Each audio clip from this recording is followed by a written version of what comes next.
I'm Dr. Margriet Barnard, your host of the Birth and Baby Show, brought to you by Sister Lillian Center and Sensitive Midwifery. We empower moms, midwives, and birth workers to have the best birthing and parenting experience through natural, physiological, and intuitive care, resulting in birth and baby advice you can trust.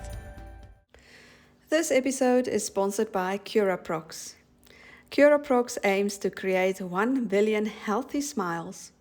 A healthy mouth means a healthy body and mind, creating better health for you.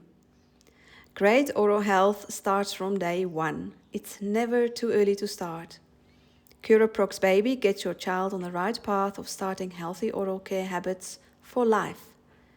The Curaprox Soother supports the normal development of gums, teeth, palate, and jaw, and ensures optimal nasal breathing.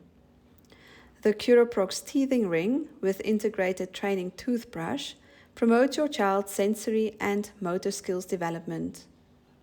The Curaprox Baby Toothbrush gives the gentlest care to your child's precious teeth and makes brushing fun. No more brushing battles. A quick note to the parents about your oral care. Balancing your oral microbiome prevents oral disease and reduces bacteria from entering the bloodstream, which may prevent heart disease and strokes. Your mouth truly is the gateway to your health.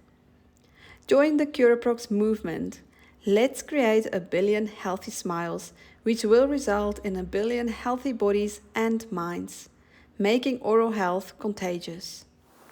In this episode, I'm talking to Dr. Tshepiso Mfolo, who is a pediatric dentist.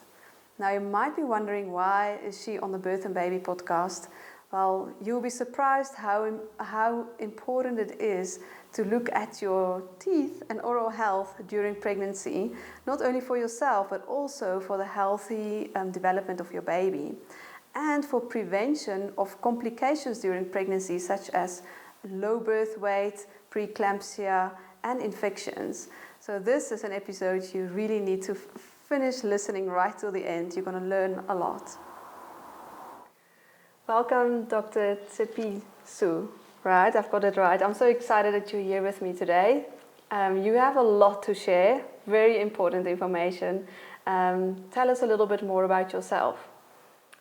Thank you so much, Margriet, for the invitation. I am very happy that I'm here to be sharing the knowledge. I am Dr. Tshepiso Mfolo, and I'm a lecturer and I'm also a registrar in the Department of Community Dentistry at the University of Pretoria. I'm also the president of the South African Association of Paediatric Dentistry. And my main important thing that I'm here for is to spread awareness about early childhood caries prevention, and also to give more information in terms of maternal oral health, because I feel that your platform is one of the foundations of integrating, maternal oral health into general health with all the other maternal health fraternities. So I'm very delighted to be here. Yeah, you have a lot to share. So as you said, the reason to you with me today is to see how we can integrate oral health care in already maternal health. It really is important for so many things. Unpack that a little bit. Why is it so important for when you're pregnant and for birth workers to know all about this? It is, as you said, it is quite layered. Oral health is important for the general health well-being. I mean, if you look at the mouth, it's the portal for the body. So it's very important to integrate oral health into general health. And pregnancy seems to be the very important point where mothers start, concentrating also more on their diet, on the health of their children. So it's quite an important period where oral health can be introduced to the parents. So it's important to also introduce oral health quite early to prevent adverse effects. So it's important that we intervene in pregnancy. Historically, we used to do curative work. Dental work used to be quite curative, the drill and fill. But there's such a huge paradigm shift into intervening quite early in pregnancy. So there is quite a lot that a pregnant mother needs to know about taking care of their health in order to take care of the infant oral health. It's all interlinked, hey? It is. It's it all is interlinked. interlinked. Yeah. Ideally, you want everyone to have healthy oral habits from their whole life. Yeah. But as you said, oftentimes when you're pregnant, then you start really realizing, oops, what have I done with my health and where am I at health-wise? So there's a golden opportunity to throw in the dental and oral health issue, right? Precisely. Yeah. Remember, in pregnancy, you have, hormonal changes. Yes. So those hormonal changes also occur in the mouth, intraorally as well. The gum disease, they get exacerbated during pregnancy. You've got something called gingivitis. Mm-hmm. The gums become red, they become inflamed, due to those hormonal changes. So if you've got gum disease already, it's going to be exacerbated in pregnancy. And we've got something also called periodontal disease. Mm-hmm. Periodontal disease is also a disease that also occurs in the mouth. The periodontum is a structure that's supporting the tooth structure, is the bone around the teeth. So if the mother does not maintain meticulous oral hygiene, the bone also can be affected. So then if the bone is affected, what will happen to the tooth? It will become loose. So it's very important for the pregnant women to take care of their oral health because they will be susceptible to these diseases. So the importance of brushing twice a day, the importance of using floss is important, and also visiting the dentist during pregnancy is also important. I can also talk about also that's happening in the mouth. There's something called a pregnancy tumor that pregnant women also get. It's quite benign, right? But obviously with a lot of plaque that's there in the mouth and hormonal changes, this pregnancy tumor can appear in the mouth, right? Wow. So it can disappear on its own postpartum. But in cases where it does not, surgical excision just needs to happen.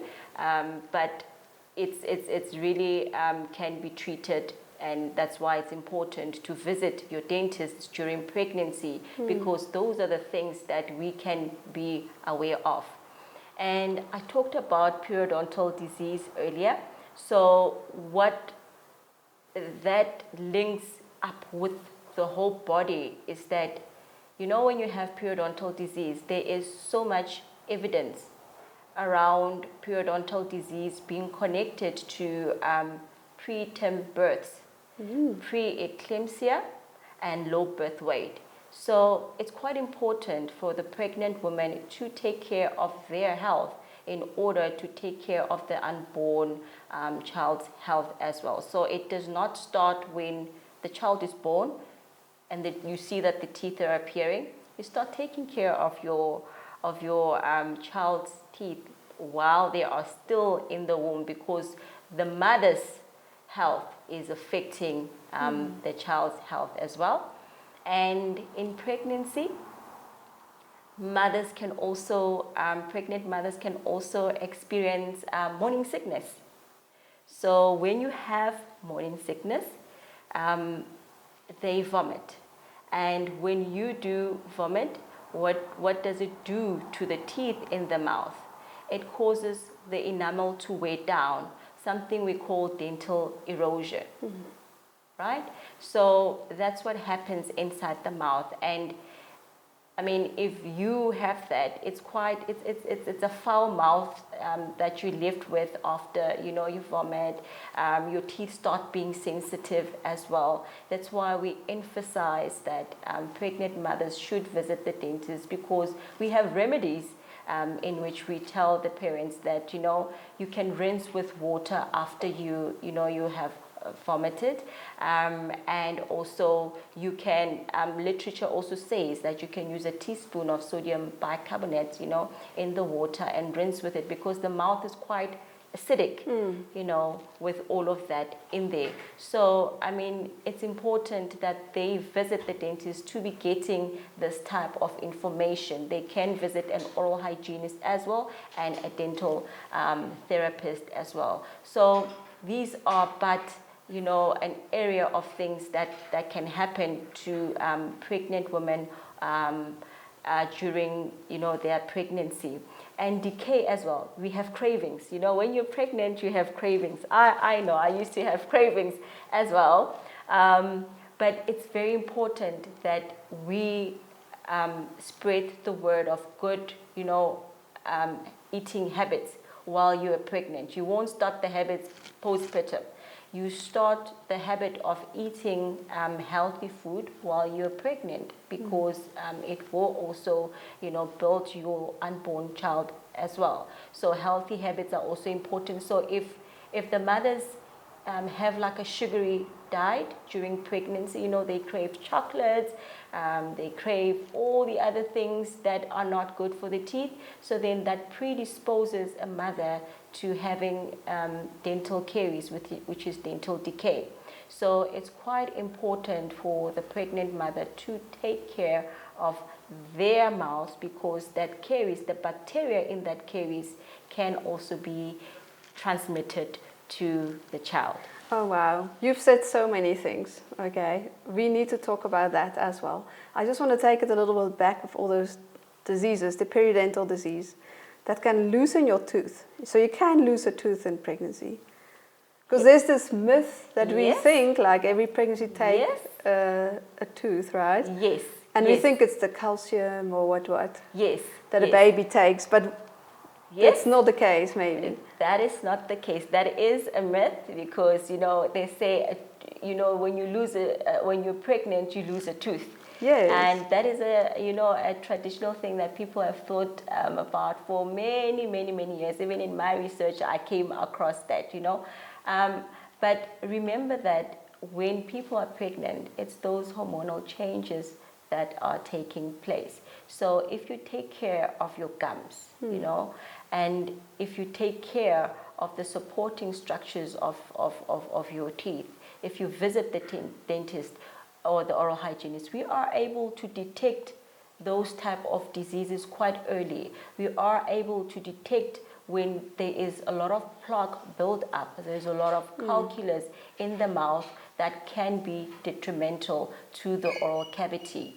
So that's why we are really proposing that early visits to the dentist, even when you are pregnant, it's quite crucial, so that we can mitigate early than when it's late. It's quite cost effective, to prevention is better, when you do it quite early.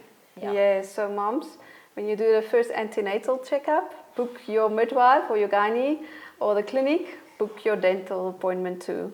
Yes. That is, if you want to remember anything from what you say, then just remember that, because they can pick up on all these diseases or possible problems and prevent so much from happening. I find it also very fascinating that you said, because we would have thought that oral health is linked to so many pregnancy complications like preeclampsia. That is interesting to me. Low birth, you said. The third one was, you said 3 pregnancy complications. Yeah, preterm birth, that's right. Yes. Yeah. So it's quite important that pregnant women know about this, because you don't want to put also your child, your unborn child, at risk.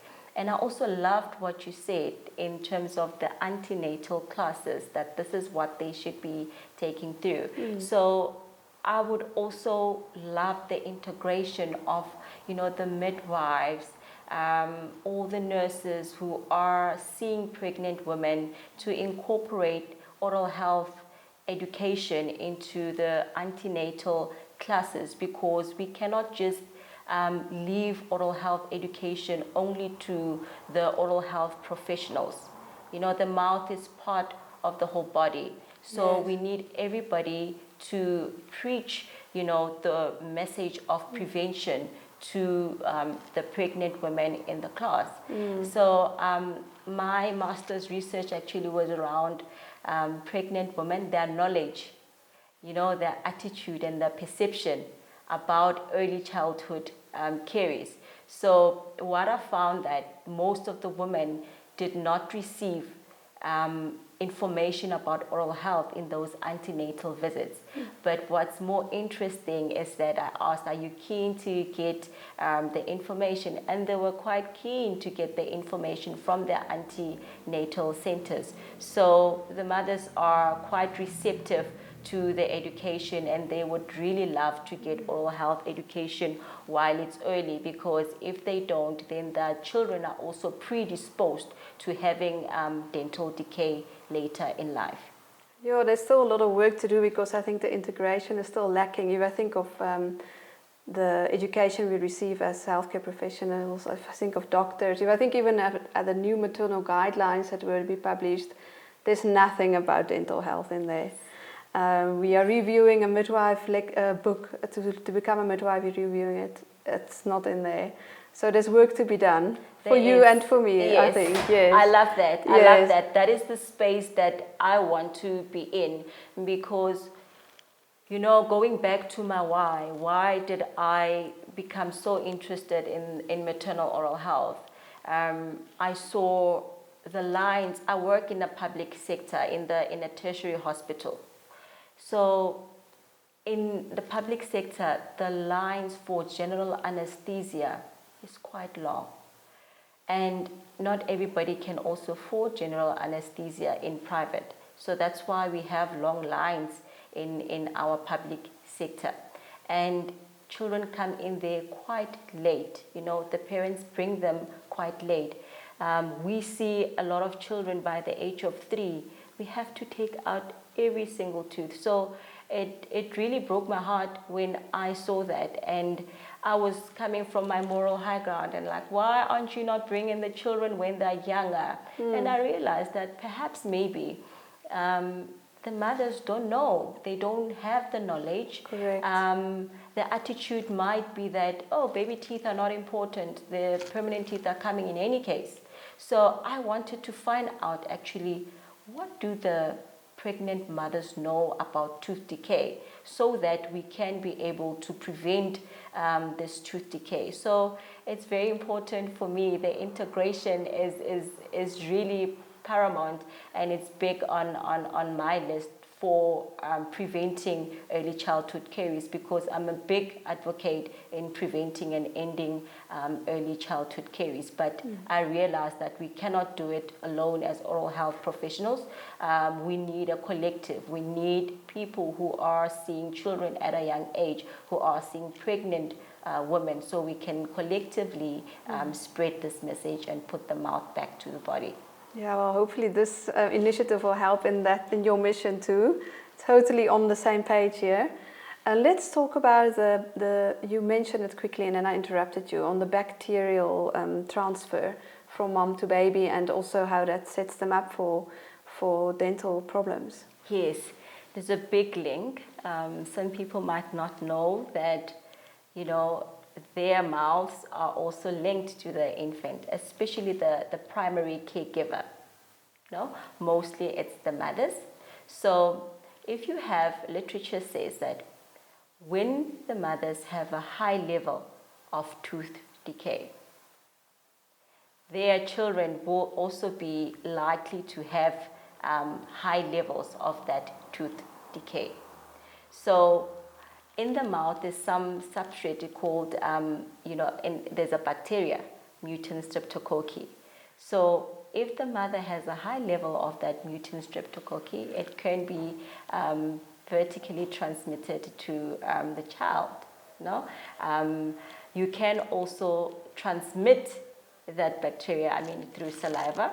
We love practices also of, tasting the food before we give it to the child. If you have high levels of that mutant streptococcus, you're going to pass it to the child as well. So we talk about vertical and horizontal transmission there.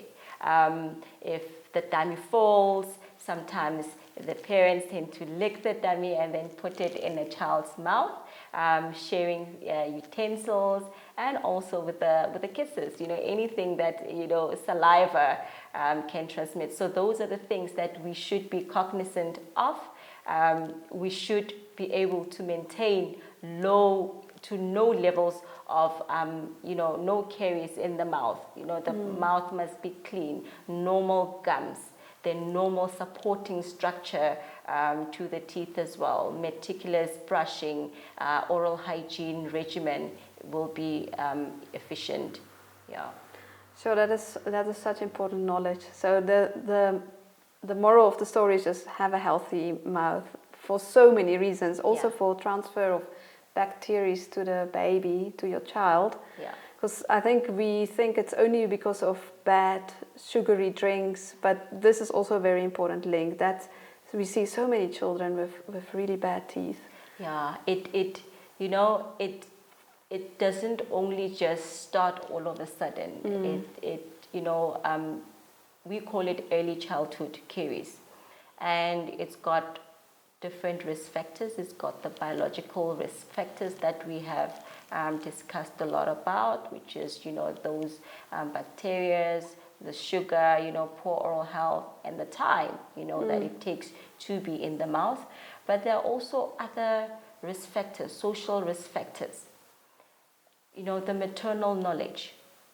If the mother does not know better, if the mothers come from a low socio-economic areas, their access to oral health also is quite limited. The information about what the child should be eating, how they should be taking care of the mouth is also quite limited. So there are those also social risk factors that affect this dental decay. And this early childhood caries is quite big, it's quite prevalent. Globally we talk about around about 530 million children globally that are affected with this. And it's not just a disease, it's a global public health problem. It's like a pandemic. It is, it really is, because it is very prevalent, for the individual. In South Africa, mostly, in low, in our countries as well, it's quite prevalent. It affects the individual very badly. The quality of life. You can imagine what we're doing with our teeth. We're eating with our teeth. We speak with our teeth. So if you don't have teeth, it's going to affect your speech. The children are developing, those lisps and the way the tongue sits in the mouth. Pain. Children are in constant pain. Children cannot sleep. Even adults cannot bear dental pain. So what about the children, if they have abscesses? Children miss school because of dental decay. So it affects the child's quality of life. Children get bullied if you pull out the teeth quite early. So it's a myriad of things. So it does not only affect the individual. Socially, it affects everybody else socially. The parents have to take off from work to bring their children for this particular treatment, for dental treatment. And most often than not, it's a lot of visits because they come in late. Yeah. So hence the importance of oral health education prenatally. And prevention, yes. And prevention, it's quite important. And it costs a lot. It costs a lot for the parents to take off from work, so it affects our economy as well, because workforce productivity, who's going to be working? Because you're going to be taking off work, taking the child for numerous dental visits. the children end up not liking us. You end up hearing things like, I hate the dentist. It starts from a young age, you know.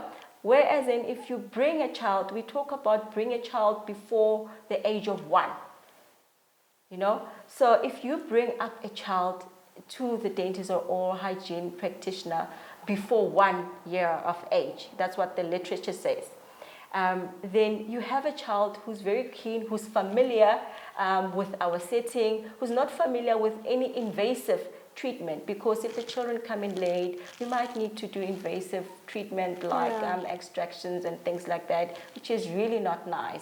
And it's more expensive. Sometimes the child is uncooperative on the chair. We need to book for general anesthesia. So it's really, really not a good thing.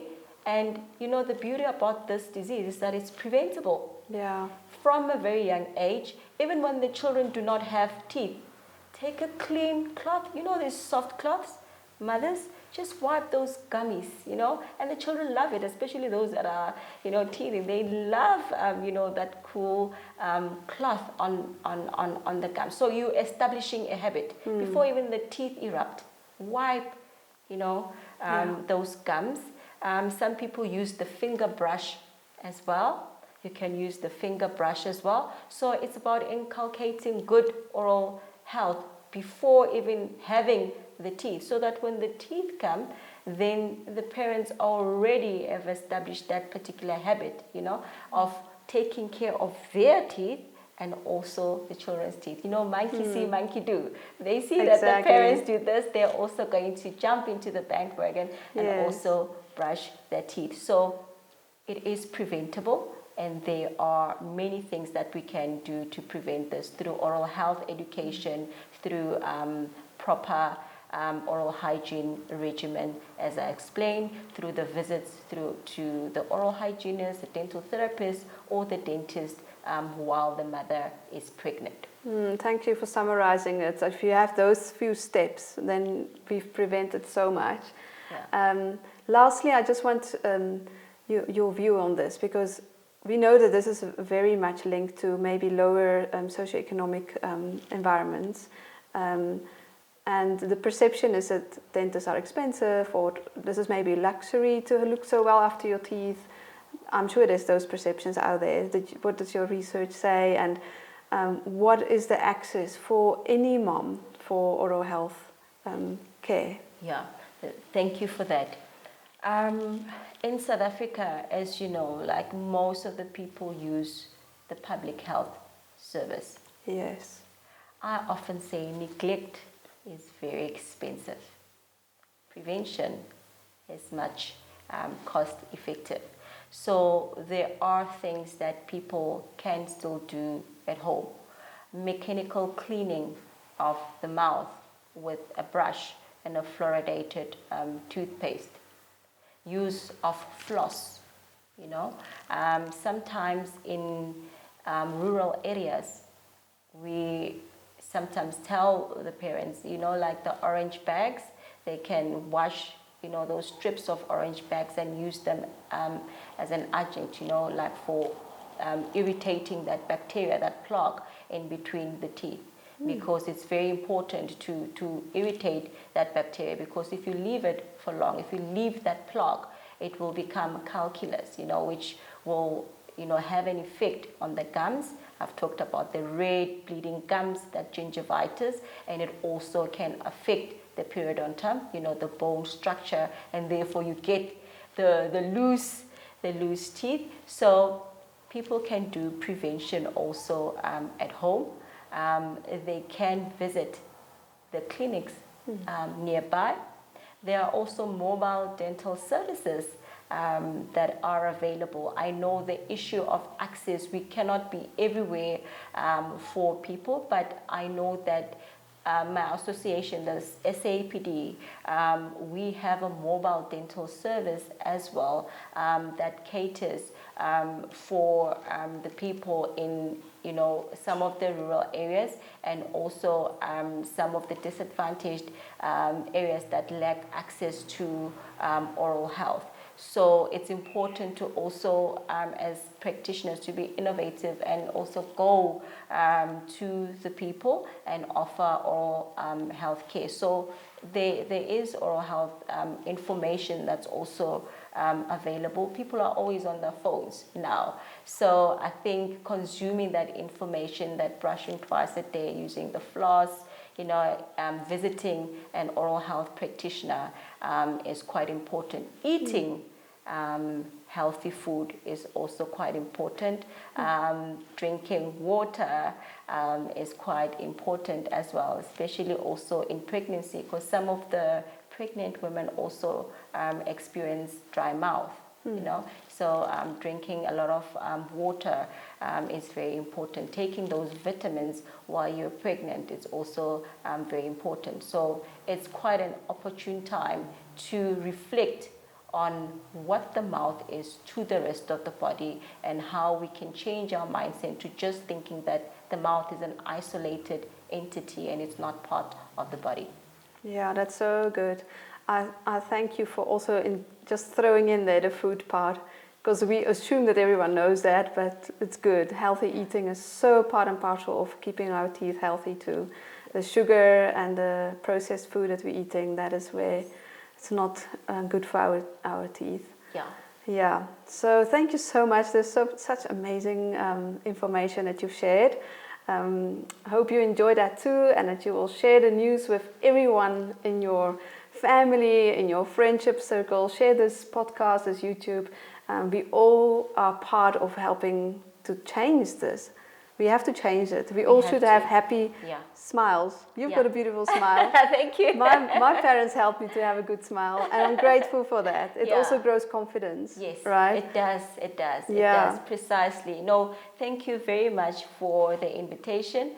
I hope we will have more of this dialogues taking place, because I know that somebody out there is hearing this for the first time, and somebody out there is deciding that they want to change the way they view their mouth, the way they view oral health in general, and that they are going to establish a dental home for their children before they are even 1 year of age, and they're going to do early visits for their children.